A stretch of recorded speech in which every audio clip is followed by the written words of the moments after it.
in compagnia della signorina Roberta, come si diceva una volta, e del signorino Fabio. Sì, grazie. Oh Fabio, ma tu che fai nella vita? Io faccio il dirigente in un'azienda. Dice mai, teniamocelo buono, allora ci cacciassero da Teletutto, noi veniamo anche da te. E tu invece Roberta? Io sono una giovane imprenditrice.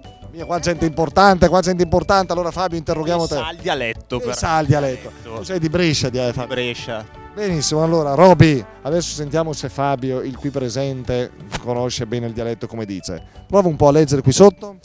Le bel conoscere i dutur, ma senza fer n'ha dolur. Com'è andato? Benissimo. L'hai cavata bene? Sì. Adesso facciamolo tradurre. Qua è più difficile. È bello conoscere I dottori, ma senza febbre, niente dolori. e senza dolori. Bravo. E tu conosci i dottori? No, per questo motivo. Gente commercialisti. Esatto, quelli per lavoro purtroppo. Peggio dei medici. Peggio. Ne abbiamo anche tanti amici commercialisti. Bene, vi salutiamo e voi invece non vi salutiamo perché stiamo per iniziare, quindi restate qui tra pochissimo. Grazie.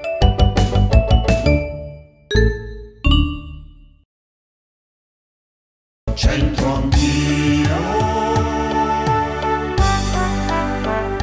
centro anch'io.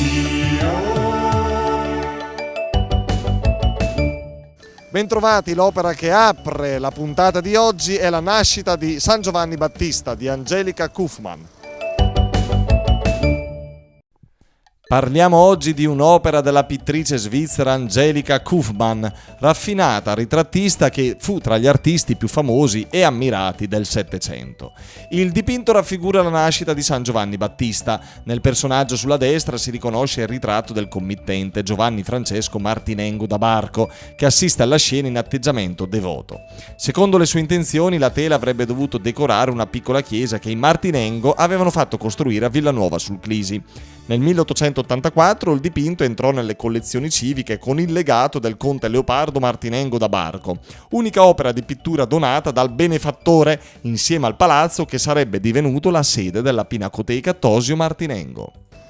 Credo che tutti siamo d'accordo nel dire questo. Le bel conoscere i dutur, ma senza fer n'ha dolur. Con tutto il rispetto per la professione del medico. Andiamo. Allora, è bene conoscere i dottori, ma senza febbre e senza dolori. Oh, lo vedi che il nostro dialetto è internazionale, cioè che significato ha questo, signore? Allora, è bene conoscere i dottori, però basta non avere né febbre né dolori, cioè al di fuori della malattia. Auguri, grazie. Da Milano, Daniele e Chiara, a spasso. Interrogo Daniele, non ti offendi Chiara? Si parla di dolori e di dottori. Tu sei giovane, quindi non conosci né uno né l'altro. Le bel conoscere i dutur, chissà a Milano se si dice così, ma senza fer n'ha dolur. È bello conoscere i dottori? Sì. Senza dolori e senza febbre. Bravo. Quindi tu ne conosci di medici, di dottori? Sì, uno sì. Uno solo, da amico.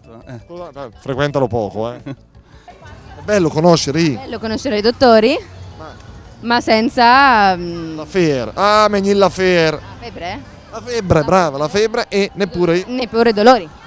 Tu conosci i dottori, i medici? No, sono una persona che sta abbastanza bene. Cioè, per carità, poi magari un giorno ti sposerai con un medico. Magari. Cioè, da un buon stipendio. Mario e Maria, si parla di dottori, medici. Voi ne conoscete di medici, dottori? Ciao, tu ci dei? Tutti i giorni? No, dica di no. No, dai. Senta Mario, le bel conoscere i dutur, ma senza fer n'ha dolur, cioè? E me sta alla largo. Perché? Perché le mie navi in biceria all'osteria che non del dottor. Andiamo allora, offre lei? Certo, volentieri. Con il signor Gianni e la signora Miriam, il signor Gianni, palermitano, ma da 50 anni a Brescia, pure lei signora Miriam, però lei è di Sondrio, vero? Sì. Si torna ogni tanto da quelle parti? Una volta al mese. Ma spesso. Allora, signora Miriam, guardi che l'aiuto. Le bel conoscere i dutur, ma provi a leggere, ma senza senza dolori. Brava. Bello conoscere i dottori, ma senza dolori. Brava, esatto, proprio questo. E lei ne conosce dei dottori, signora Miriam? Sì. Senza dolori? Senza dolori. Continui così allora. Va bene, grazie. Le mie è meglio non avere male e andare dal dottore solo per andare a trovarlo. E lei va dal medico a trovarlo? C'ho un figlio, dottore. Allora mi faccio la consulenza in casa. Vabbè, allora è una cosa privata, insomma. No, però qualche volta vado. Gli studenti suoi! Sono miei, sono miei. È vero, dai che è vero, è bello conoscere i dottori, ma senza fernia dolur. È bello conoscere i dottori, noi dottori commercialisti, i medici proprio, ma quando si è sani, ovvero senza febbre, né dolore, neppure i dolori. Vabbè, o se ne conoscete qualcuno anche quando siete malaticci, buon per voi. Grazie, alla prossima, ciao!